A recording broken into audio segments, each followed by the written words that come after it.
Hello, everyone, and welcome to the second of the four-part Health and Wellness webinar series from the ICBE Aviation SkillNet.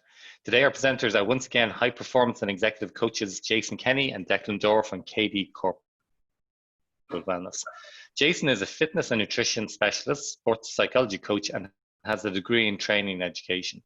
He's an active competitor, having represented Ireland abroad, winning several world, European and Irish titles. He's also a martial arts instructor with over 30 years experience. Declan is an inspirational trainer and executive coach. Having recovered from a life-threatening brain injury where he was told he would possibly never walk, talk or get the use of his face back again, Declan now teaches tools for mental wellness to survive and thrive in both your personal and work lives. Today's topic area is nutrition, fueling your way to better health. Over the course of 30 minutes, our speakers will outline the importance of listening to our bodies so that we can correctly fuel them to not only stay energized, but also for enhanced brain and immune function and overall wellness. The ground rules for today, Jason and Declan will present for approximately 20 minutes, finishing up with a 10-minute Q&A. Everyone is muted, but we encourage you to submit questions via the chat function, which we'll call out at the end of the presentation. If you encounter problems with broadband, Jason and Declan might need to also turn off the cameras, but bear with us. This session is being recorded, and without further delay, I'll pass you over to Jason and Declan. Hello everybody and welcome, and thank you very much for the introduction, Owen, as always. And hopefully everyone took the opportunity to soak in the vitamin D. That's a very important part when it comes to nutrition as well, and getting in the vitamin rays coming from the sun, and also getting in good nutrition hopefully over the weekend in the barbecues. So this session is going to be about nutrition, and what myself and Jason are going to go through it here in detail for you. And if you have any questions, please feel free at the end to shoot them in in the questions box. And also there's going to be a nice little freebie and a gift here at the end for you. Yeah, I'm just wondering if the polls are going to work today on, because I'd love if you could just throw on the first question there if it was possible. If not, we might throw it into messages. I've thrown that up now, so let me know if it appeared. Brilliant, yeah, fantastic. So the first question we have is, have you ever tried a diet before? So it's a yes or no question. Have you ever tried a diet before? And we'll see here now in a second what the results are. So I think you'll be shocked by the findings. Hold on, I'll share them now. 80-20 rule. Wow, that's very ironic for this talk anyway. 80-20 rule. So it's 80% have said yes and 20% had said no. Fantastic, fantastic. Okay, so look, just kicking it off. One of the major things with us, and you can see here with the word diet, is to stop calling it a diet. It's I suppose one of those things that we naturally just kind of throw out there. But the problem is, the minute you call it a diet, it means that you've got to have a start and an end. Problem is with that is it's good for one set of period of time in your life, but unfortunately we don't maintain it. And the way we need to be doing things essentially is to have it so that it's a healthy lifestyle. It's a change. It's something that we can do on a continual basis and be consistent with it. The problem is if we start calling it a diet, it can, well, do you know, sometimes it can work in your favor, because it can, and especially if you tell people around you that you're on a diet, because they'll be looking over your shoulder and watching for every pound and every inch that you start to reduce. And that's great. But the other side of that, and the negative side of it can be that also it's almost a feeling of failure if you don't complete it. So it's looking at eating as a healthy option rather than just simply as a diet itself. So the thing is with diets, and this picture is a great way of summing it up. We have to decide each time that we eat something, are we building ourselves up or breaking ourselves down? So at the end of the day, we're really only satisfying 4 inches. So that's from the front of the mouth to the back of the throat. After that, it's peristalsis, it goes down, hands free. We don't know what happens after that. Well, we do. But what I mean is the average person isn't really interested. We just want to feel satisfied. We want to know that we're healthy and making the right choices. The problem is with it, if we don't do that, we end up making wrong choices, bad choices, and we make choices on empty stomachs and so on and so forth. Yeah, and a big thing Jason just said there about empty stomachs. one thing I've learned is not to go shopping on an empty stomach. It's the worst thing to do, because you'll end up going and picking all these naughty little treats that you can just throw into your mouth. And I know for sure that's happened to me in many occasions. And it's just a matter of just looking at that and make sure you don't have an empty stomach. So COVID-19 and our diets. According to current research, people during lockdown started to cook more at home. So definitely that's a true statement, because I'm seeing it myself even at home. There's an awful lot more cooking happening, and it's, you know, batch cooking even, and getting some food ready. And well, actually, instead of batch cooking, there's a lot more fresh cooking I see going on. I used to do an awful lot of batch cooking, but there's a lot more, you know, cooking happening regularly. How are you finding it yourself? Are you, you know, cooking more regularly, or since the takeaways have opened, are you ordering takeaways or getting in all these different types of food? And, you know, it's important to just look at what is it you're doing with your diet, especially over the COVID-19. Yeah, and I suppose the increase of even from our own point of view, our own business, more and more people are looking to find out about more recipes, suggestions and ideas in terms of how they can cook. People who never cooked before are starting to learn to cook. So on a positive note, the lockdown has forced us all to kind of reset and start to look at things that we have to produce ourselves. And as Declan said, freshly, rather than very simply having something ordered in from a takeaway, or grabbing a sandwich at a garage or a station that you don't know how it's been prepared, and so on and so forth. So it's massive at the moment in the research, and I can imagine what the research is actually going to really show in the next 12 to 18 months, and how it's affected people's life and health. So one thing, whole food is important. You should eat. And Jason, it's been mirrored. Sorry, I was going to say it's just been mirrored by some of the people in it's been mirrored by some of the people in chat that they've learned to bake, and that they started veggie gardens at home as well. Oh, so phenomenal. some of what you're saying, people are saying they've done the same. Fantastic. Yeah, we didn't see that there, unfortunately, but that's great. Thanks for that feedback, Owen. Yeah, and it's actually something myself and Declan were talking about there recently, is that the garden boxes, you know, people who are living and may not have the option of gardens, that you can actually plant everything from potatoes in a plant box. You know, people are getting more creative with their meals and menus, and then as they do, and there's a sense of satisfaction as well when you produce something that's, you know, you spent a bit of time over, and people are really going, this is amazing, and it does spur you on.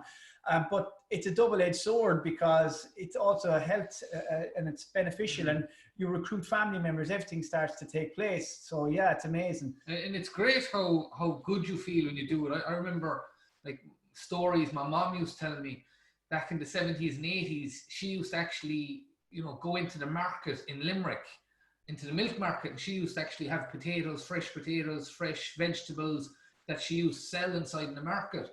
And it's great to see people are going back. It's bringing up these memories for me of stories of my mom and my granny be telling me in the days in the farming and all that, where it's bringing people back to the original state that people used to be in, where they grow their own food. But it's even just starting off growing small little things, starting off small. You don't have to grow everything in one go or create a garden straight away. But it makes such a difference. Huge difference, yeah, absolutely. And that's the difference between processed food and whole foods. And I suppose this is what this slide is really all about. It's about explaining the fact that the nutrients in your whole foods. I mean, the best way of looking at this is if you just even take juicing, for example. Just take an apple, juice an apple, and have a look at what it looks like in a cup, and then go to a shop and buy apple juice and look at it too. And like, one is so alive, one is absolutely vibrant, and the other one looks like it's actually processed. It's incredible. So I mean, we've all the signs and signals, we've all the stuff there in front of us, but we sometimes choose to ignore them because of convenience and stuff like that. So focus on preparing basic meals before trying lengthy complex recipes. So if you're starting off this process, just start on the bare minimum, the basic meals, like vegetables, fruits, meat and fish, nuts and seeds, eggs, dairy, healthy starches, beans. And, you know, it's a matter of just keeping it simple at the start.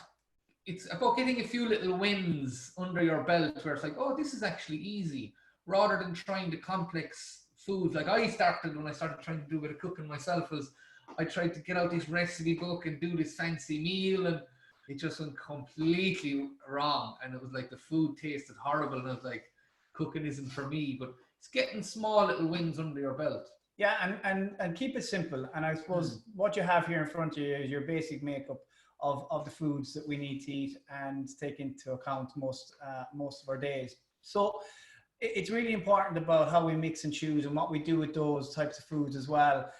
If we decide to just simply cook something that's very basic and very bland, sometimes we can be, I suppose, we can park it and say, well, look, that wasn't great. I didn't really like that. Let's just go to the shop and buy something. So presentation can be everything. And then start to remove some of the big thick stuff like the butters and so on and so forth and replace them. Like even in the baking and things, you can replace stuff, and you'll see that with the free gift later on, taking vegetables and using them, and how to make brownies, you know, sweet potato brownies, avocado biscuits, you know, all these amazing stuff. You can remove butters and replace them with avocados and things like that. It's amazing, and just adding the herbs and spices, and you're getting some lovely valuable nutrients as well from just having herbs and spices added on as well.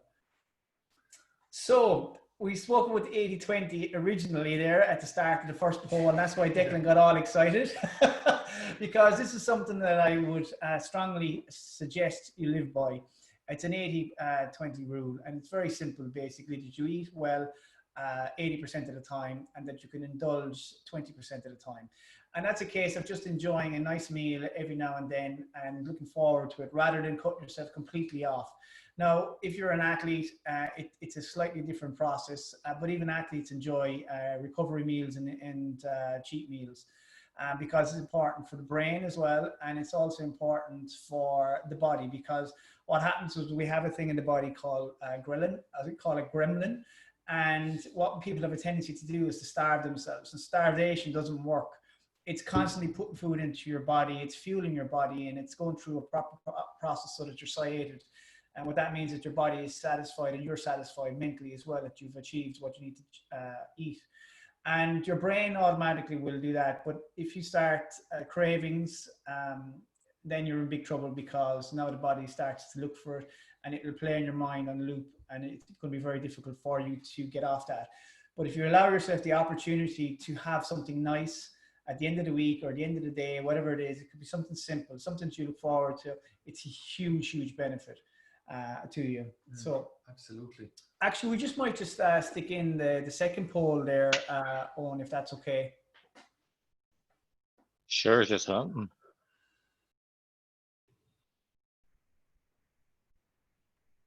So the question we have here is, what stops you from eating healthier? Is it time and convenience? Is it lack of skills? Or is it the cost? So what is it that's stopping you from eating healthier? We'll see now what results come in here. Interesting. It could be all of the above for some people too, you know. Maybe that was a one we should have put in. Okay, so the results are: time and convenience is 83%, lack of skills is 17%, and cost is 0%. So time and inconvenience. Interesting, because cost has been something that has come up in conversation quite a lot. And it's interesting, because people are always saying that eating healthier is more expensive, and that's true. But I mean, if you're to look at your medical bills at the very end, it's going to be a big whack of a bill. So, you know, sometimes it's important to invest in yourself. So it's good that people, especially on this particular call, that people aren't concerned about the cost. But yes, time and inconvenience is a huge factor, and it's detrimental to diets, because people have a tendency to give up a diet because they just don't have time and they say it's just not convenient enough. So that's why you need to get a plan that works for you, and just keep it simple, stick to it, and just look at food as fuel. Work from Monday to Friday, keep it very basic, very simple. And on the weekend, have something nice, something different, and then go back again on the Monday. And you can do it that way. That's kind of an 80-20% approach. And even just touching on the time and convenience there, I know for me, I would definitely it would have been time and convenience, so much so for me. And what I started to do then was on a Sunday, I used to get up just an extra hour or 2 hours earlier of a Sunday morning, and I'd get stuff ready. I might have my shopping done the Saturday or the Friday, and I'd put some foods together for the beginning of the week, you know, just to get my week off to a good start. And it could be just simple little things like I'd have, you know, this might sound like rabbit food, but maybe it is a little bit like rabbit food, but I'd have carrots chopped up, I'd have celery sticks, I'd have a couple of other different things, I'd have some hummus, I'd have it all ready, so they'd be my little treats, my little snacks, and then I might batch cook some food and just get some food ready. So at least that would, you know, have the beginning of the week starting off really good. You know, it's just something to think about. What can you do for yourself where time and convenience can be a thing, but where can you block out in your schedule a bit of time that you can actually cook and get stuff ready for you? And it's all about keeping it balanced as well. Optimum health goes way beyond just nutrition, and exercising is so important. It's just a small bit of movement, even just walking. Walking is key, especially in this type of weather, is getting out and moving and getting good sleep as well. I know you're big into the sleep one. Yeah, I love sleeping. Well, the whole science behind it. So yeah, no, Declan's right. I suppose sleep is something that it's a luxury that we have and we don't take advantage of, and it's free. It doesn't cost us anything. But what happens during the process of sleep is so important. Our circadian cycles are telling us we're supposed to be awake during the day and asleep at night. And unfortunately, what happens is we tend to stay up until late hours of the morning, and you know, our body isn't repairing and recovering, and we're not getting the proper and optimum vitamins and nutrients in our body that we needed to have to increase the serotonin levels and melatonin in the body. So what happens is basically during the day we're supposed to get something like a good dose of 15 minutes of sunshine. Unfortunately, it's not always the case in Ireland, but currently it's great. We're all getting overdosed in it probably. So it's fantastic. And most people go around vitamin D deficient throughout their lives. And then we put sunblock on, and again, that blocks it out again. So as I said, the process happens that if we don't have vitamin D, it doesn't activate the melatonin in the body for us to actually have REM sleep, to get us into that deep state of sleep. So you could have 4 hours of sleep and feel phenomenal because you've entered into a good state of a restful state. And then you enter also into a REM, which is rapid eye movement, which is a deep sleep, which helps to compartmentalize things. So it helps all the body to detox and to get rid of neurotoxic waste as well. So you have to understand that. But having these three things together, as Declan mentioned, the exercise is important, sleep is important, but that mind space, that mental space that you need as well. So it's just taking time out for you. So those three married together with your nutrition is absolutely a recipe for a good day and a good life, really, to be honest. Yeah. So minimizing stress is also crucial. So this is where this whole mind space and meditation comes in, because stress is obviously a silent killer, and it's one of the areas that helps to increase cortisol. If you stay in a heightened state of stress all the time, it's not very good for the body, and it causes your body's organs and everything to be affected. So this is not what we want. So keeping it simple. So here's some tips for you. Hopefully you'll be able to take away and utilize after this training session. So plan, prepare, and execute. Throw food on in bulk. It's like I was talking about earlier on, and it's like this allows you to be prepared for the week. Stops you picking. So it's important to try and look at that. But for me, the second one is a huge one. It's like empty the cupboards. If I know there's chocolate in the cupboards or there's whatever there could be there, it starts to talk to me. And it's like, eat me now. And it's like, I can't just eat a square of chocolate. It has to be the whole bar. And if there's another bar behind the bar, I'll probably eat that as well. So that's a big one. I know for sure for me anyway, because I love sugary stuff. But at the same time, what I try and do is minimize what's in the cupboards or in the house. Yeah, and we have a connection to food emotionally. A lot of the times there's that connection to, like, chocolate could be something from your childhood. You know, it's a nice feeling. It releases lovely, happy, good hormones and, you know, that nice feeling. And sometimes with stress, and this is going back to that again, that we have a tendency to, some people will tend to not eat as well, just as a matter of fact, but a lot of us will overeat, overindulge, or go for the bottle of vino and sit down and just chill out. And, you know, it's not the right thing to do, unfortunately. It can be good for your headspace, But to continue on it, then it's knowing when to say, well, right, I've had my fill, now it's time to move on. So recruiting family members, I think, is probably one of the biggest and the most important point here. If you can recruit the people in the house and the family members, it's going to be a massive bonus for you. I wouldn't suggest asking them to take part and actually do it, but I would tell them, I'm starting something, I'm going to be eating well over the next couple of weeks. It will actually have a natural domino effect for you, because you'd be surprised when people see change in you, see the change in your skin, see the smile on your face, see the energy and the bounce and the pep in your step. They go, hey, I want some of that. Well, what are you eating? Well, you know what I'm eating. So it's really important. So 21-day rule, I suppose we're believers in that breaking habits is one thing, but for us, it's all about creating a new habit. And if you can create a new habit, say, well, okay, I have a couple of bad habits, but let's create a new one. And usually it's the 21-day rule, where you give yourself 3 weeks in the body to get into that zone where you're now in a nice rhythm. But it takes anything up to 60, I think it's 63 days or 66 days for it to actually break. And that's it. You've now set in stone, more or less, a concrete new habit. So in that, you obviously have to reduce your salt, your alcohol, your processed type food, saturated fats. All of these have to be reduced within those 21 days to give you some sort of a fighting chance. It can be hard. The body can detoxify, and you can go through spats of headaches, lack of sleep, but usually only lasts about 3 days. I've only ever had one person who lasted 7 days, and they were saying, this isn't working for me, I don't feel good, or whatever. And as I explained, well, we removed all the crisps, we removed the Coca-Cola, we've moved the burgers, we've moved all the fries. So all you're actually eating is good food. So what does that tell you? And that was enough for them to keep going. On day 7, boom, massive change. The results were phenomenal within a couple of weeks to this person, this individual, and never went back again. Their doctors and everything took them off medications. It was incredible, the results. So it is powerful. Just on the salt there, it's just something that I want to show you there. Declan's going to be my assistant for a second. So I have a pint glass of water. I hope you can all see this. Can you see us on?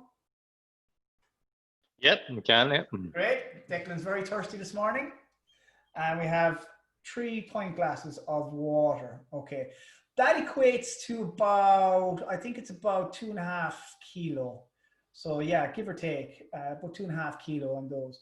So 1 teaspoon, just 1 teaspoon of your average table salt here, you can see it, equates to 3 pints of water in your body. So that's weight. That's 2.5 kilos on your body, okay? So when you start to diet and you start to drop water weight, that's what they're on about. So if you're overindulging in salt and stuff like that, you're obviously going to have excessive amount of water in your system. The problem with it is it's and this is where the issue is that the kidneys start to work in overdrive in order for it to flush out the salt out of the system. That causes the heart then to beat harder, and as it does, it increases the blood pressure. And this is what the biggest issue is with salt in our diet, and people in Ireland are very heavy-handed with it. Now, on a positive, salt is not the enemy. It is certainly not. On days like hot days, it's really important to have it from dehydration point of view, but also if you're working out and exercising, we lose a lot of salts in our bodies, so we need to replace it. But just be cognizant of the fact that in any foods you get, there can be quite a lot of salt already in it. Even bottled water has sodium levels in it. Just be conscious of it. We don't need to overindulge and cause excess problems within our systems. Add herbs, add spices, and that's the way to go. And portion control is very important, of course, as well. Controlling your portions, you are more likely to avoid consuming too many calories if you can control your portions. While whole foods are certainly a lot harder to overeat than processed foods, they can still be eaten in excess. So little tips would be to use a smaller plate. So get it, whatever you put your food on, try and get a smaller plate, and look at it that way. Use your portion control that way, or take smaller than average first servings. Wait 20 minutes before you return for more, and then get your fiber in. One thing I see with portion control as well is I'll try and get a pint of water into me maybe half an hour, 45 minutes before I eat, because sometimes it's not that you're hungry, you're actually thirsty. And if you actually get some water into you, sometimes when you think you're hungry, it actually suppresses the food, or the thought for, I want to eat, I want to eat, I want to eat. So try and drink more water, get more water into your body. Yeah, and just get in fiber as well. It's very important. 20 to 30 grams of fiber a day is extremely important, which is the recommended amount. It also helps for that feeling satiated again, that you're satisfied. It's really important. So take your diet to your goals. It really is all about, it's not just, well, it's not all about weight loss. It can be about weight gain. It can be about making weight for competitions and stuff like that. It can be about anything.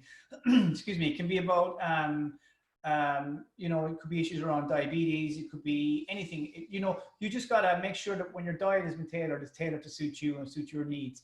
And it could be a vegetarian style diet, it could be a ketogenic style diet, it could be high protein, low carb, it could be, you know, a pescatarian diet, whatever it is, it doesn't matter. You just got to take that into account. The other thing is, it's a very, very simple rule, and it goes across the board, and you can do what you want and you can eat what you want, but at the end of the day, it is calories in versus calories out. So if you're going to be burning more calories than you're taking in, then you're going to lose weight. If you're going to be taking more calories in than you're burning, then you're obviously going to gain weight. If you're doing exercise and you're eating the right amount of calories, then you're going to maintain it. It's that simple. It doesn't change no matter what you do. So if it's a weight loss thing you're after, then that's what you're after. Okay. But just going back to the plates thing that Declan spoke about as well, was very, very briefly, is just try to leave something on your plate. It's something I always do. I said, you know, I leave something on the plate. It's just, I suppose psychologically, you kind of, you've left something. I kind of do the opposite. I lick the plate. I have evidence of that. So water is so important.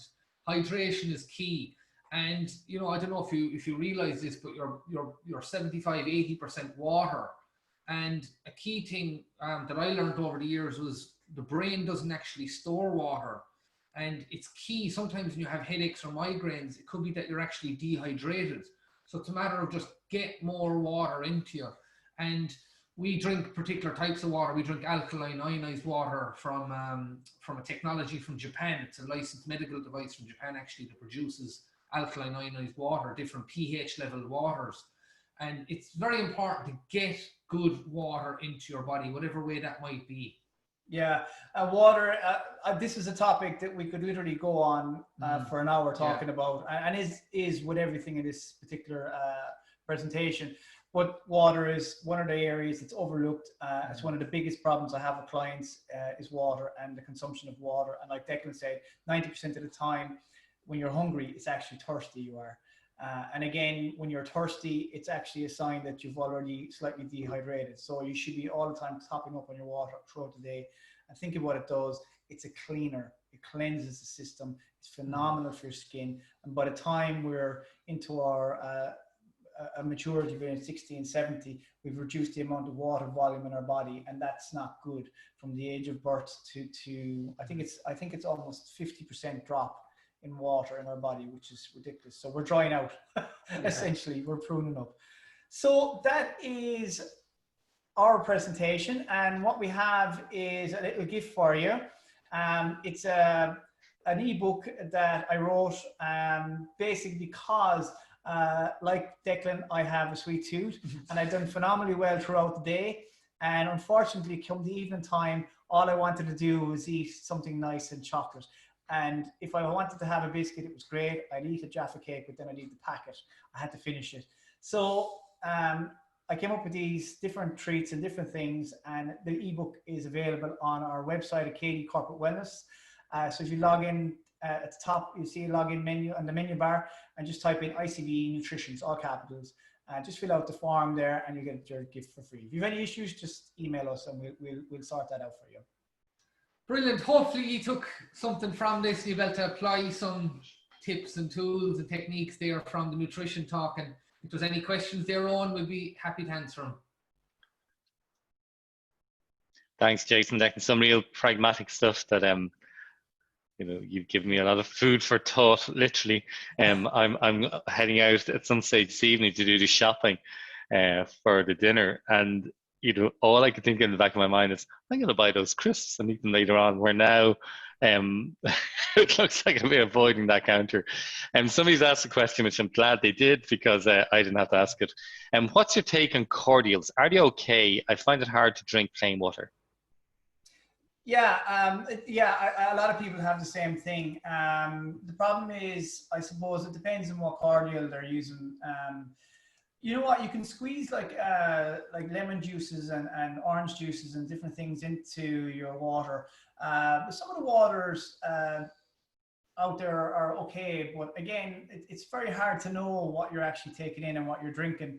They're going to tell you what they tell you on the pack legally anyway, but what other stuff and what other processes are in there, I don't know. But yes, I agree. Drinking water sometimes can be very bland. I like to indulge every now and then, and my go-to thing is I might have some fizzy water, but it's not good either. I as Declan and myself said, we kind of go more towards the alkaline-based water, and the reason being it's very softer on the palate. It's nice. It's easy drink. It's not as boring as your average water. So I don't know if that helps. Really, to be honest with you, it comes down. Yeah, no, just putting fruit into it.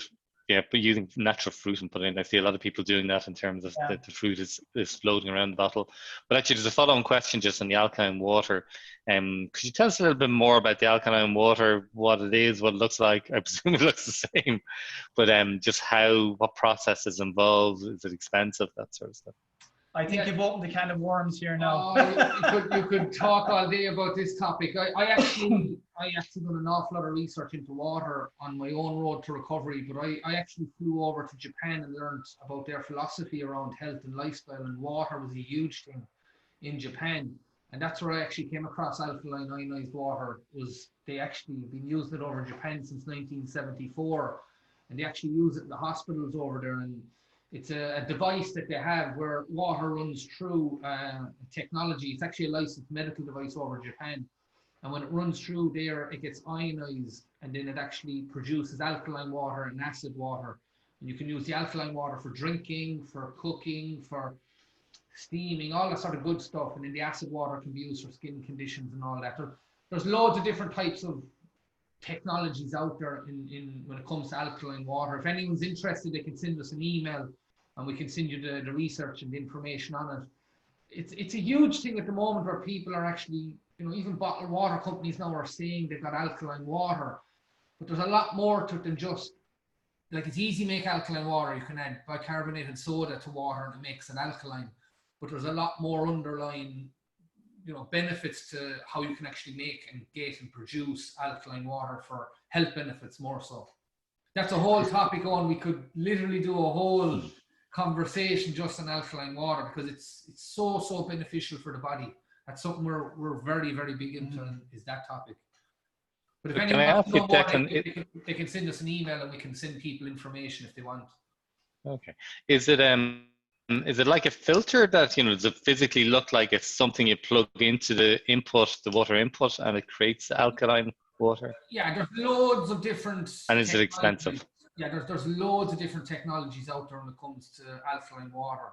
But it's very careful. You have to be very careful online because there's the good, the bad, and the ugly when it comes to that. I think a point here is alkaline ionized water. Yes. I think that's the key here. Yeah. It's about the charge in the water rather than just simply making it alkaline. Yeah. And that's what this machine does as well. And I suppose this is why we invested in it, and it's why we've invested time in it. And it's incredible. It's so hard to explain. You literally have to try it. It's off the charts when it comes to it. I was a bit of a skeptic, and I remember people saying to me, going, water, like water's water, but it's not really. And when you look into the science of it and what has happened over the years and the discoveries that they've made, and the Japanese use it on a regular basis. When I was in Japan, and it was in the back of the fridges, special water, and you go in, you take it out, and you purchase it. It didn't have any of the standard labels on it. They were actually using the machines in the shops. All the hospitals in Japan use it during surgeries and everything like that. It's an amazing process, and it comes back to the research that the Russians did originally with it, and how it was all made and through the water coming through the glaciers and hitting the rocks and causing that charge, because they couldn't replicate it, and then they finally did. The Japanese managed to replicate it. So it's a massive area. Again, like I'm just cognizant of the fact that we're going to go into massive detail in it and confuse people, but it is a very different type of taste. It's something to definitely look into, because when it comes to improving your quality of life and health, it's so important, because the body is 85-90% water, and if you can get that component right, it makes a huge difference. So hopefully that answers a little bit of the question. Right. It does. Thank you very much. Can I ask a question around how much time should we be dedicating to preparing food? And aligned to that, does it essentially mean mentally rethinking the preparation part of food rather than it being a chore, mentally thinking it as something really positive? Or is that even possible? Yeah, I think where the positive side of it comes out of is when you start seeing results yourself. I think that's what the motivator is. Initially, I think it's just get into the zone, create that 21-day process, and get into that little habit for yourself of doing it. What you'll find, the first thing you'll start to notice is that it's convenient, because now you've done the food, it's prepped, it's ready, it's there for you. And like Declan mentioned earlier on about the cupboards, you're going back into the cupboards, you're looking, what I pick. Whereas you have food there for you, it's already done. You're going, oh, this is great. And you can eat away, you can nibble on it. You have little snacks, you have whatever it is you have yourself ready for the day. Have that. And just, if you create the environment, you'll start to live in that environment. I mean, people say they can't, but they can. And it really comes down to that mindset. We were forced to stop in lockdown. We did, and it worked for people. And as the research shows, that there's a massive increase. I saw an article there, I think it was a 21% increase in America alone in the amount of people cooking over the last couple of weeks, which is great. It's a massive drive. I'm really looking forward to seeing what the research is in the next 18 months.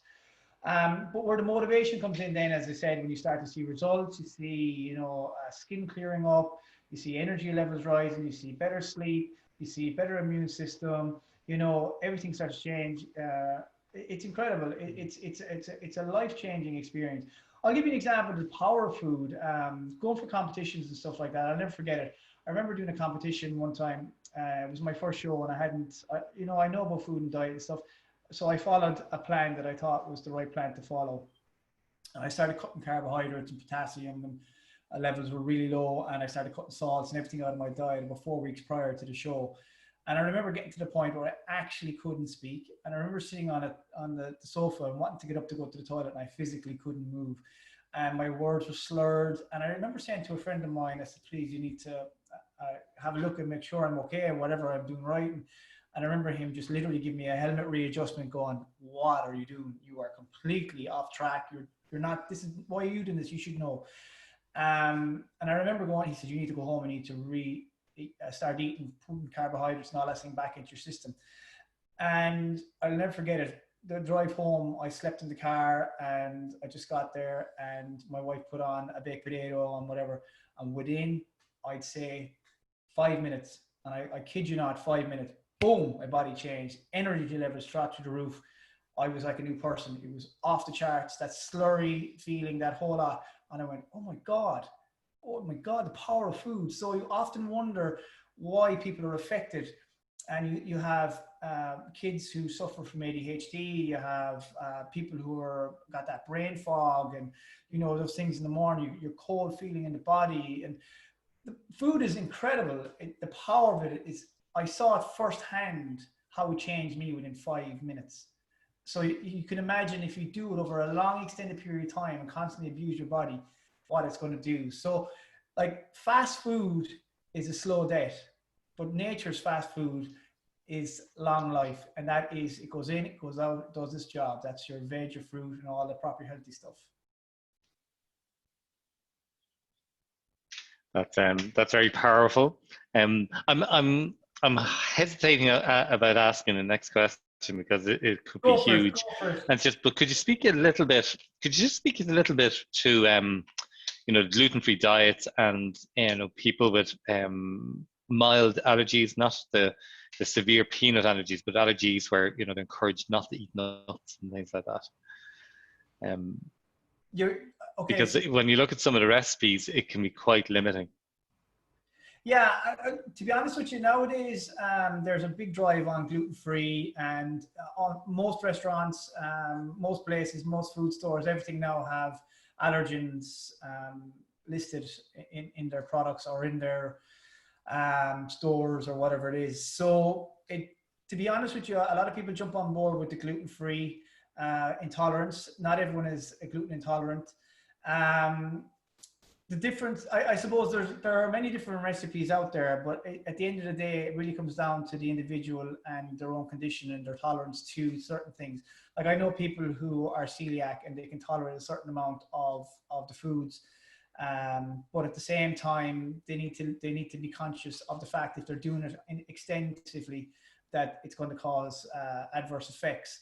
So with gluten-free diets and things like that, I would be saying to people, don't be quick to jump on board if they're not gluten intolerant.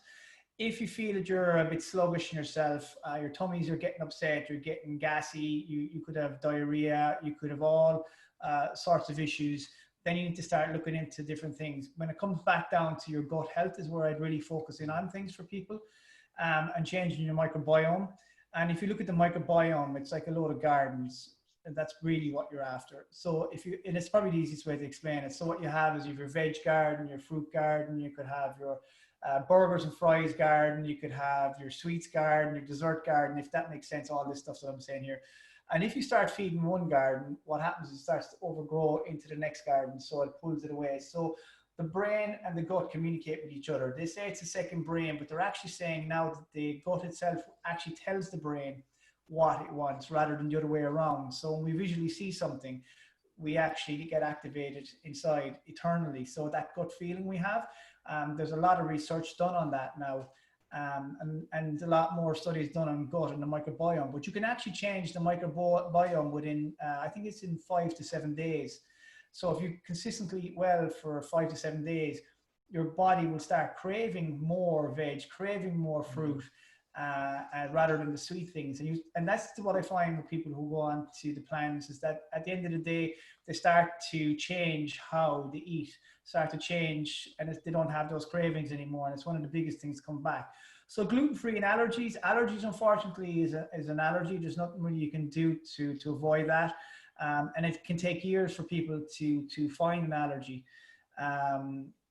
And it can come through blood tests, and there are many places that you can go to get it done. But to be honest with you, it's something that's not going to go away. It's just something you need to avoid. And like any bad food or any food that doesn't work for you. For me, I love broccoli, but sometimes I have to curb it at a certain point because I feel very gassy from it. I feel bloated from it. Rice can do it to me as well. And there's nothing wrong with those foods. It's just the way it works in my system. Other people can eat buckets and buckets and buckets of broccoli, and not an issue. Everybody's body is different. You know, everybody reacts differently to different foods and different things, and it's going back to how you feel. It all comes back to how you're feeling within yourself. Does it make you tired? Does it raise your energy? You know, and sometimes you'll overdo, like Jason is saying, on certain foods that should be good for you, but it actually can have an adverse effect over time. And good foods as well can be just as bad. Excess amount. Think of what I said earlier on about in versus out. I mean, if you keep loading up on lots of veg and stuff like that, you're still putting in loads of calories. You just need to get out and move, be more active. Yeah, as I'm listening to you, and I'm conscious of time, but I'm pondering that how little we know about our bodies and about little we know about the food and the impact that it has. And I imagine, and thinking through some of your other classes, is that journaling and recording what we actually eat and recording how we feel afterwards is probably a powerful mechanism to either increase or avoid. And make sure that we're focusing on the right food. Yeah, and there are plenty of tools out there as well that you can use. You have MyFitnessPal, it's very useful. It's on your phone. You can record your foods. It gives you a good indicator as well as to the calories, the contents of it, and the macros, macronutrients, carbs, fats, proteins. It breaks down all of the minerals in it as well, your sodiums and stuff like that. You get your fibers. You could scan them in to it. It helps to record it, and it gives you a good steady flow of consistency. So it can give you an idea as well as how you're progressing throughout your day. So that's a great little pocket tool, but definitely journaling, writing it down, making a plan, because when you take it out of your head and you put it in a piece of paper, you have a tendency to do it more. You commit to it better. You will commit to it, yeah. If you put pen to paper yourself and go, you know, it's great to have all these intentions and go, I'm going to do this and do that, but put the pen to paper and say, this is what I want to achieve, you know. Could be just, I want to eat 3 or 4 days a week, really, really clean, really, really healthy. And then, you know, 2 or 3 days where you're kind of in and out a little bit, and build it into 4 days, build it to 5 days. And just for the ladies on this as well, just be conscious of the fact that the male and female body obviously are quite different. And that needs to be taken into account as well with diets and plans and even exercising. So if someone is giving you something that's the same as a male participant or a male client, then you need to be questioning that a lot. There's different parts of their own cycles that causes issues as well, in terms of how their food is broken down and processed when on plans and trying to lose weight. And sometimes people go through awful torture trying to get to where they need to be. Like I've had so many people come through. I've had girls there with PCOS, polycystic ovary syndrome, and they've almost cured it with just a change of diet. And I know one girl in particular who had a menstrual cycle, who didn't have one in nearly 2 years, and was on her way to Cork a week or so, we'll say, later. She was on a plan with me for about 6 to 8 weeks. And after that, I remember her ringing me and crying on the phone. I was like, oh no, what's wrong? And she said it was the first time that she had a cycle in 2 years, and she was over the moon. And she's never looked back. She realized the power of food, the power of the stress that she was putting herself under, and just, you know, so it's a lovely combination. But please be aware of the fact that it's two very different body types, and that one shoe doesn't fit all. Please just be aware of that. Hope that helped. Okay, well, there's no more questions. I know before I go shopping this evening, listen to Declan, I better make sure I'm not hungry. Otherwise, the shopping cart will be full of crap. Definitely. Yeah. Next week's topic is self-mastery and removing blockers. The video and slides from today will be uploaded to the ICBE website later on today or tomorrow. Finally, many thanks to everyone that attended, and to Jason and Declan for those amazing insights. And look forward to seeing you next Monday, June the 8th at 10 a.m. or 10 a.m. Yeah. Thank you, everybody. Thank you very much. Okay, so look forward to seeing him. Just making sure I got the right date again. See you all next week. Okay, bye. See ya. Bye.